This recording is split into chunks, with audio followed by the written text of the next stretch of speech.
Tenta apertar o F10 pra pausa. Certeza que tá gravando? Tu apertou alguma coisa antes? Aqui nada.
E aí, pessoal, bom dia.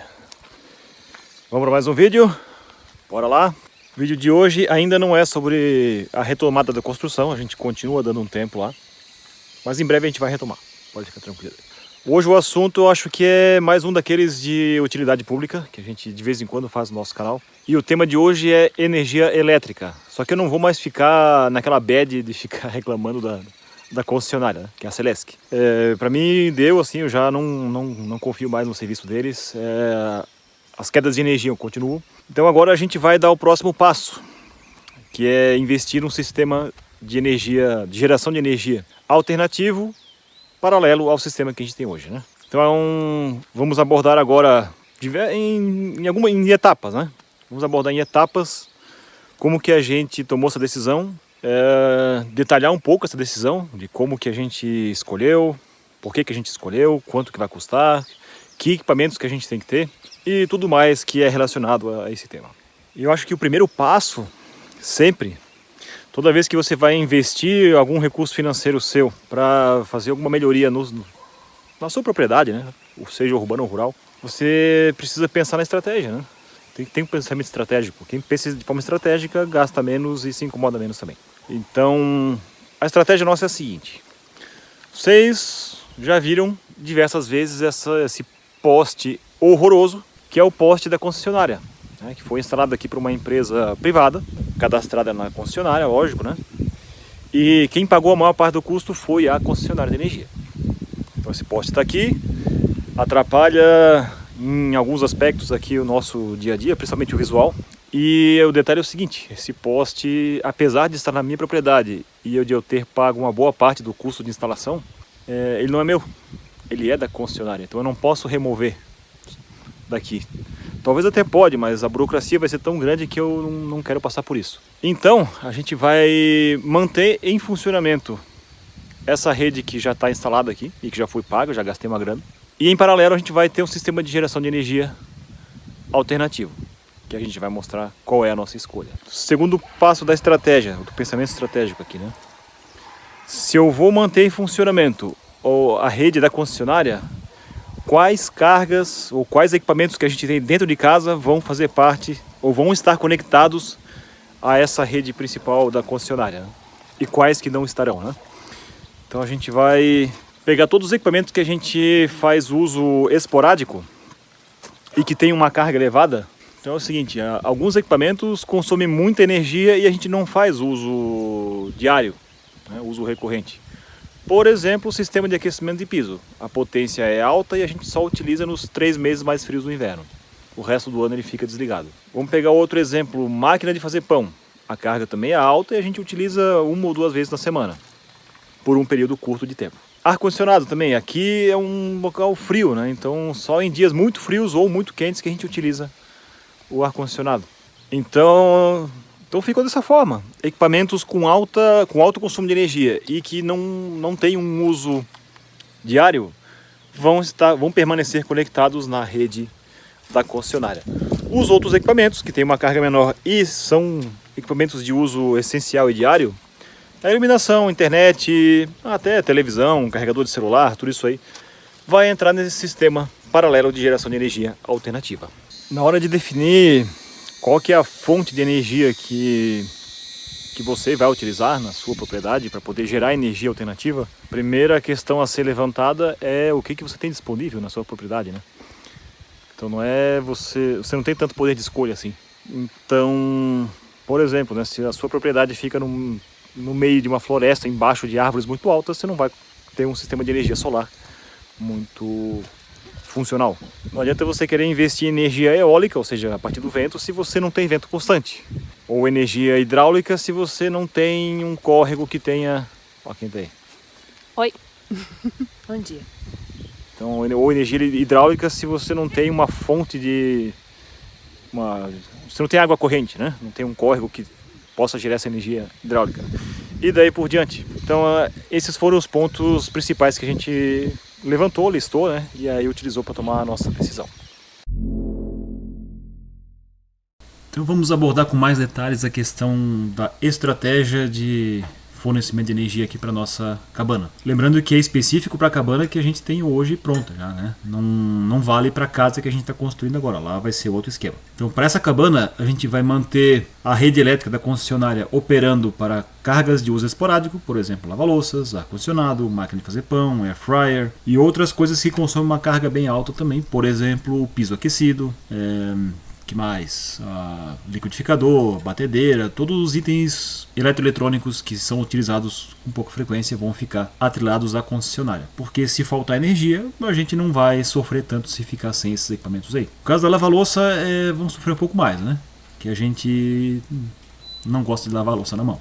Em paralelo, com esse sistema de fornecimento da concessionária, a gente vai ter um gerador a gasolina que vai operar em casos de queda prolongada de energia, né? Se ficar até 1 hora, 2 horas sem energia, a gente deixa sem nada. Agora, se tiver que usar algum equipamento e ainda não tiver energia na rede, a gente conecta o gerador e deixa funcionando. Recentemente ocorreu um caso que a gente precisava fazer a máquina de pão funcionar, que ela estava funcionando, a gente ia perder o que estava lá dentro, e a gente ligou o gerador para fazer o processo de panificação. Aí, em paralelo, nós vamos ter um sistema de geração de energia alternativo off-grid, totalmente desconectado da concessionária de energia elétrica. E esse sistema off-grid vai estar alimentando apenas as cargas de uso contínuo e que não são cargas muito elevadas, né? Por exemplo, a nossa internet, que é Starlink, a iluminação, a TV, o home theater, carregadores de celular e outras coisinhas menores. Então, basicamente, essa vai ser a nossa estratégia.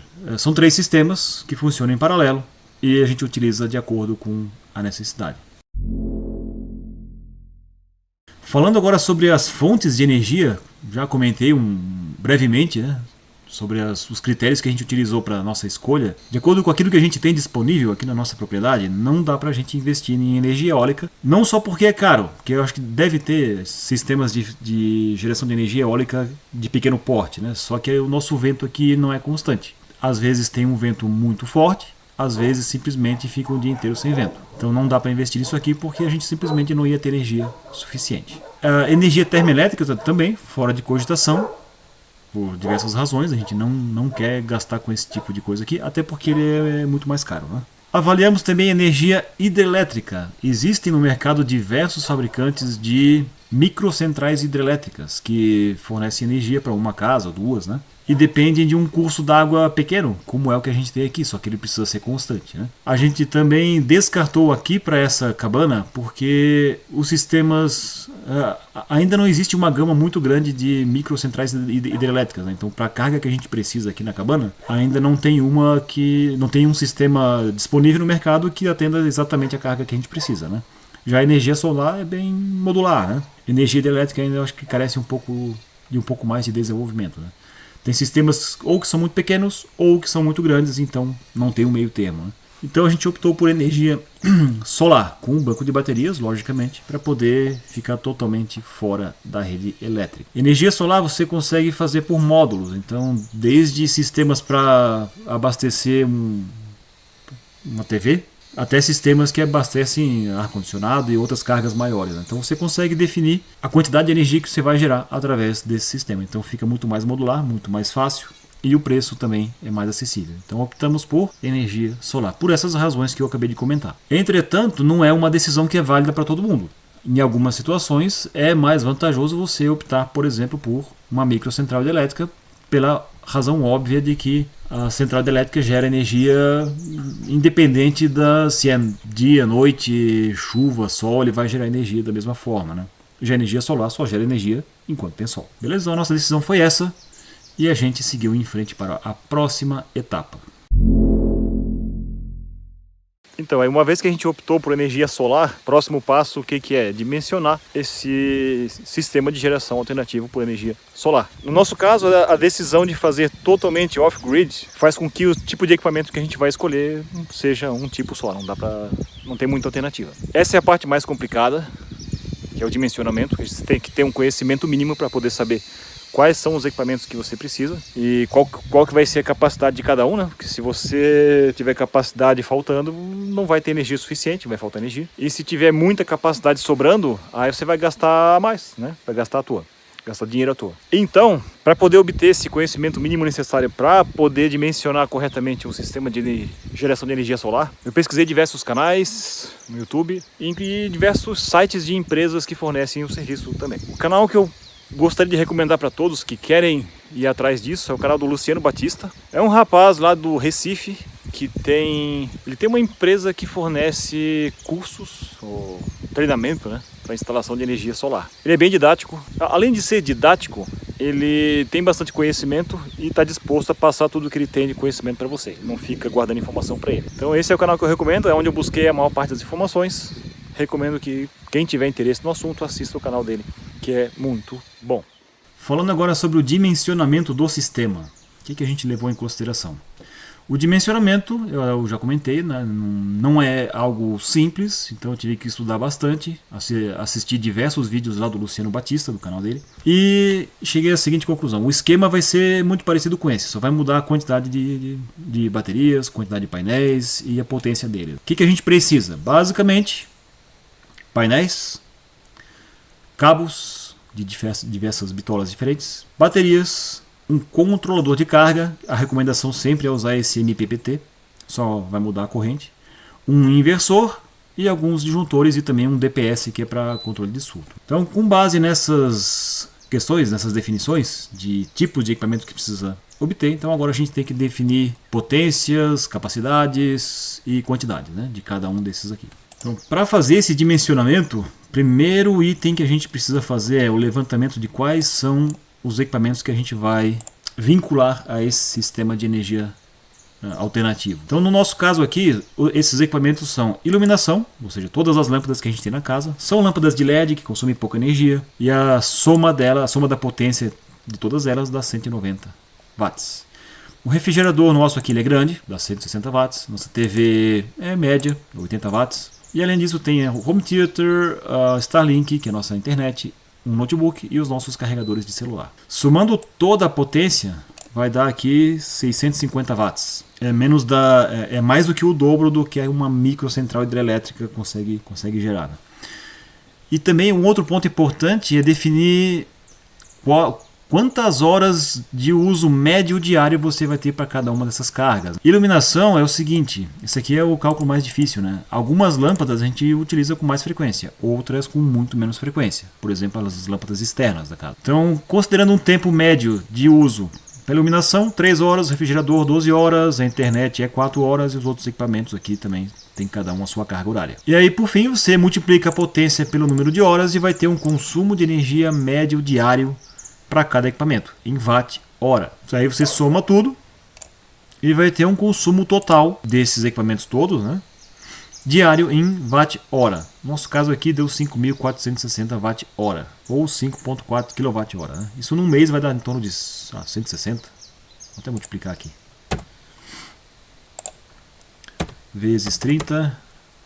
Em torno de 160 kWh mês. A tensão do sistema, voltagem do sistema de geração de energia solar, o mais recomendado é o 24 volts. Então agora o próximo passo é dividir esse consumo total por 24, né? E aí você vai obter o consumo de corrente em ampere-hora. Isso aqui é super importante porque depois vai influenciar no cálculo das baterias, que é a próxima etapa. Então, recapitulando, primeira etapa, define quais são os equipamentos que você vai usar, verifica qual é a potência que eles consomem, número de horas que você vai utilizar cada um desses equipamentos, calcula o consumo de energia individual, soma tudo, depois divide por 24, que é a tensão do sistema, e aí você vai ter um consumo de corrente em ampere-hora.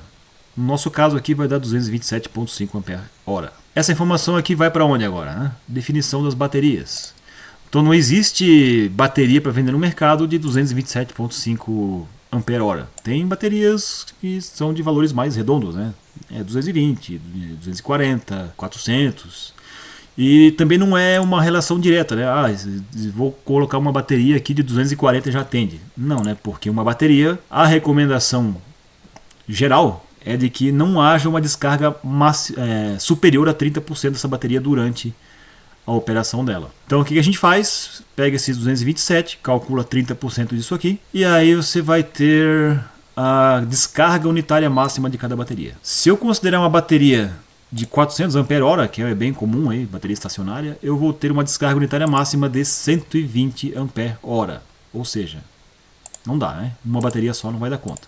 Então, com base nisso, eu calculo quantas baterias eu preciso se eu for considerar um tipo ou outro tipo. Então, se eu comprar aqui, né, uma bateria de 400 ampere-hora, eu vou precisar de 2. Se eu comprar uma de 220 ampere-hora, que também é bem comum, eu vou precisar de 4 baterias. E como a diferença de preço também não é tão grande assim entre elas, é mais vantajoso nesse caso utilizar 2 baterias, aquela bateria comum, chumbo ácido, né? Não vou colocar bateria de lítio porque é muito mais cara, mas o custo das baterias nesse caso ficaria R$ 3.178 em média. Varia bastante, né, de acordo com onde você vai comprar, mas é uma boa referência.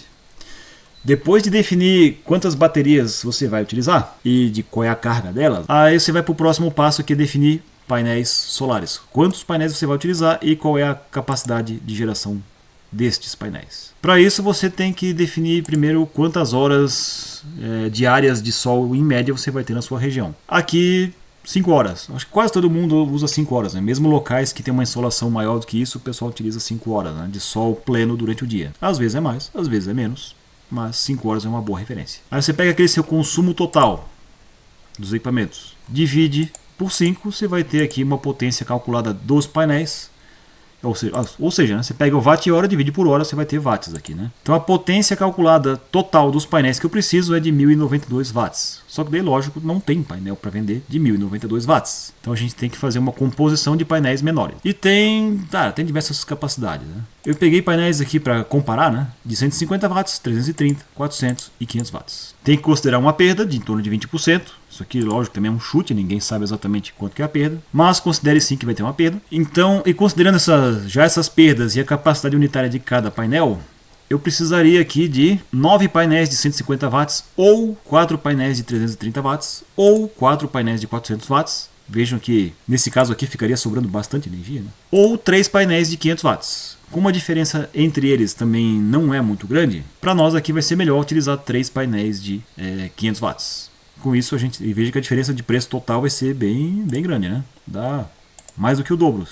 Se eu resolver fazer composição aqui só com painéis de 150 watts, dá quase R$ 4.500. Já se eu utilizar painéis de 500 watts, vai dar menos da metade, 2.100 praticamente. Definindo as baterias e definidos os painéis, agora vamos definir o controlador de carga. Para definir esse controlador de carga, também você vai ter que definir com base nos painéis que você tem. Com base em quê? na corrente calculada. E a corrente calculada é basicamente o quê? A capacidade total somada dos painéis. No caso aqui vai dar 1.500, 3 painéis de 500. 1.500 dividido por 24 volts. Então, corrente calculada, 63 amperes. Não tem controlador de carga. Esqueci de comentar, né? Qual é a função de cada item, né? A função do painel é gerar energia, a função das baterias é armazenar energia.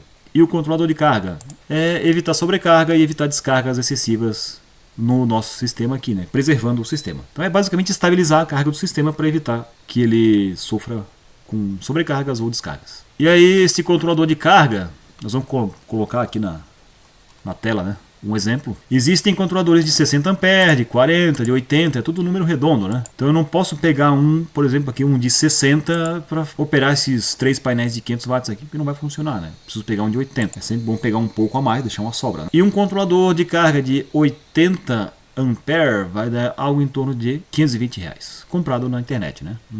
Mercado Livre, por exemplo. Depois de comprar aqui, depois de definir qual é o tamanho do nosso controlador de carga, a gente vai definir o tamanho do nosso inversor. O tipo de inversor que a gente precisa comprar, a recomendação geral é que seja um de onda senoidal pura. E a potência de pico calculada, que é o número que importa agora, é o seguinte. Vejam as cargas que a gente tem aqui. Tá aqui embaixo. Vejam as cargas que a gente tem. Iluminação, TV, home theater, Starlink, nenhuma delas assim tem um pico de potência, exceto pelo refrigerador. O refrigerador, na hora que ele liga, ele tem um pico de partida, um pico de potência, né? Que chega a 10 vezes a potência nominal, né? Então, se eu não considerar essa potência de pico, a geladeira simplesmente não vai funcionar, não vai ligar. Aí eu calculo a potência de pico, somo tudo, deu 2.090 watts. E com base nesses 2.090 watts, eu vou definir qual que é a potência do meu inversor que vai ser necessária para poder fazer funcionar meu sistema. E de novo, né? Não tem inversor de 2.090 watts para vender. Aí eu vou pegar um de 3.000, que é o mais próximo que fica acima, e vai custar em torno de R$550. 549. Certo. E aí depois disso, aí são componentes mais periféricos, né? Cabos, conectores, disjuntores, que daí são itens bem mais baratos. Né? Somando o custo de tudo isso, R$6.859. Lógico que a maior parte do custo é relacionado a baterias, né? E essas baterias de chumbo ácido, elas duram cerca de 3 anos, 4 anos se forem bem utilizadas, né? Mas enfim, está aqui o custo. Esse seria o custo que a gente vai ter aqui no nosso sistema de geração de energia alternativa. Bom, uma vez que o dimensionamento dos equipamentos do sistema de geração alternativo foi feito, aí a gente tem que buscar o quê? Onde que a gente pode comprar esses equipamentos? Tem duas opções, né? Ou você compra os kits completos, ou você compra os itens separados e monta o próprio kit. Dá uma diferença bem grande, tá? Vou mostrar para vocês aí. Existem opções no mercado de kits de energia solar, que vem com tudo ou quase tudo isso aí. Você compra os itens principais e depois vem os periféricos separados. Se eu for comprar tudo separado na internet, eu vou gastar isso aqui. R$6.859. Se eu quiser comprar kits, vamos pegar por exemplo este kit que eu vi aqui, que nem atende, né? Vou ter que comprar 2 desse daqui. É o dobro. Custa o dobro e mais um pouquinho, né? Então no nosso caso, a gente vai comprar tudo separado e vai tentar fazer a montagem aqui por conta própria, né? E aí vocês, lógico, vocês vão acompanhar e a hora que tiver tudo funcionando, a gente faz um vídeo e mostra para vocês, né? Então basicamente é isso. A gente fez esse dimensionamento. Agora o próximo passo aqui é comprar e fazer a instalação. Aí uma pergunta que sempre se tem que fazer é se você tem condições ou não de fazer as coisas por conta própria. Isso vale para qualquer coisa, né? Desde itens mais simples até coisas mais complexas. No nosso caso, a gente vai fazer o seguinte. A gente é metido a querer fazer as coisas. Lógico, mantendo a consciência de que tem coisa que a gente vai abrir mão porque a gente não consegue fazer. Então a instalação do sistema de geração de energia vai ser feita por nós. Mas a conexão desse sistema de geração de energia com a rede elétrica da cabana, aí eu não vou fazer, tá? Essa parte eu vou contratar um eletricista, porque essa parte eu acho que ela é crítica, né? Se cometer algum erro aí, pode custar muito caro. E aí o próprio eletricista também vai fazer uma revisão no serviço que eu vou fazer aqui de instalação do sistema de energia solar. Então vai ser feito dessa forma. A instalação do sistema vai ser feita por mim e a conexão dele com a rede elétrica da cabana vai ser feita por um eletricista experiente. Então basicamente é isso, o vídeo é especificamente abordando a parte de decisões tomadas, estratégias elaboradas e custos e tudo mais. Quando a gente for fazer a instalação desse sistema de geração de energia alternativo, aí sim vai ter um vídeo específico sobre a instalação. Beleza, pessoal? Então, por fim, essa foi a nossa estratégia. Eu sei que é muitos números, né? A maior parte de vocês eu sei que não gosta de números, mas eu acho que é importante, né? Uma informação de utilidade pública, para vocês terem a noção de que vocês mesmos podem checar se o sistema que foi dimensionado por um terceiro, né, está adequado ou não para sua propriedade, né? Às vezes o pessoal superdimensiona, aí você gasta muito mais e às vezes nem é tão necessário, né? Beleza? Espero que tenha sido útil para vocês. Então o vídeo fica por aqui. Desejo para vocês uma ótima semana. Tudo de bom para vocês e a gente se vê no próximo vídeo. Grande abraço.